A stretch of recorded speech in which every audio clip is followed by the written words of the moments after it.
So I've got the lovely Olivia here with me this afternoon, and she is going to be showing us how to use getepic.com to choose a book or choose something to read, and then we will read together. Okay, how are you, Olivia? Good. Okay, shall we get reading then? I'm just going to allow you to share your screen, and then if you'd like to share how we get onto Get Epic, and then we'll choose something to read together. Unfortunately, at this point, the sound has stopped working. But what you need to do is go to www.getepic.com, where you will find a choice of lots of different stories.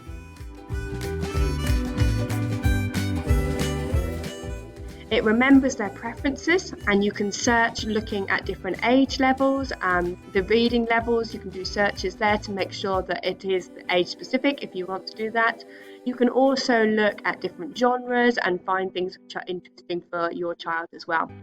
So I have been looking a lot recently at online gaming. So I've chosen today to go to something online gaming, and I know that a lot of children that I read with really enjoy reading non-fiction. Okay, so they're not looking for stories. First thing I would do is point out to them how we know that it is non-fiction. So there might be something like a table of contents at the beginning, and then I would ask them, okay, are we going to read this from beginning to end?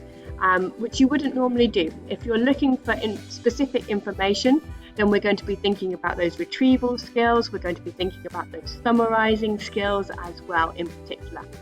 So when I'm looking at a story or a book like this, then I would think, okay, what is it that we want to find out right now about online gaming?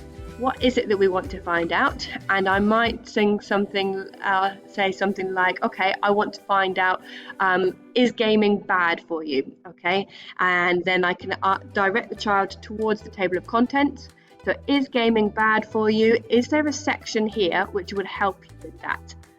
And I'm going to use what we call in school our skimming and scanning reading skills. So reading quickly down there. Okay, are violent games bad for you? Is on page 18. So then I would ask the child to show me where that is. So we would go into our book here, and we would then scroll on through till we get to page 18. And this is perfectly acceptable to do, because this is how we would use a non-fiction text. If we're not going to read the whole thing, we're going to try and find the thing which is interesting for us. So this is page 8 now. What are the dangers of online gaming? Okay, so once we've found the section that we need, then I would encourage the person to either skim and scan if they've got specific questions that they want to find the answer to, or to take their time to read this in detail, thinking about the main points, and then they perhaps could come and summarize it for me. So online gaming can be fun. However, as you play, remember to look out for potential real-life dangers. When you play games online, the information is stored in your computer or console.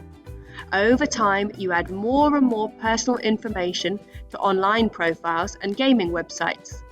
This information is collected and used to create your online identity. If a gaming website or network, such as Xbox Live, asks you to create a profile, do not add personal information. That includes your last name, address, telephone number, or your school. Keeping this information private helps you stay safe.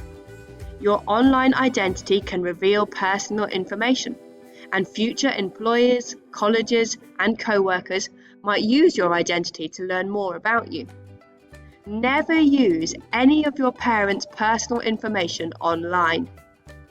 That includes using a credit card to make online purchases. If you download a game or a cheat code from an untrusted website, criminals could try to access the credit card number. Some untrusted games and cheat codes even contain computer viruses. Before you add any of your parents or your personal information to a website, ask.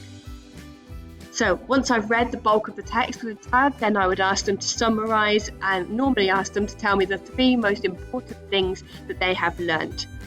This is quite a nice question because you can use this for almost anything. So the 3 most important things that you have learnt about the dangers of online gaming. Once we've read the bulk of the question, of the information, and they have summarized that text, Then I would ask them if they want to carry on reading. Again, trying to encourage pupils to go from their own under their own self-esteem, and ask them which bit it is they'd like to read next. So it might be that they're interested in the statistics here. So 5% of children between the ages of 5 and 10 who know how to use their parents' credit cards online. Gaming is fun, but you need to keep in mind some of the dangers you may face.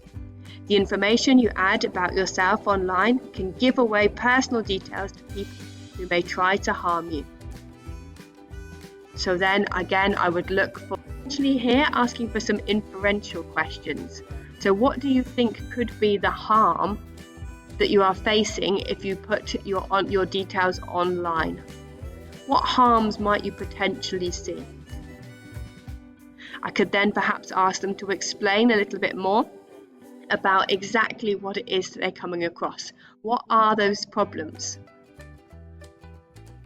Okay, this is just one example of how we could use Get Epic. There are loads and loads of different resources on here, many of which are linked to Accelerated Reader. So after finishing them, your child can then go back and have a look at doing a quiz on Accelerated Reader. We really hope you enjoy reading together online. With both getepic.com and with Zoom, it really is very easy to set up. And your class teacher will have your class Get Epic code if you need it. Thank you very much for watching.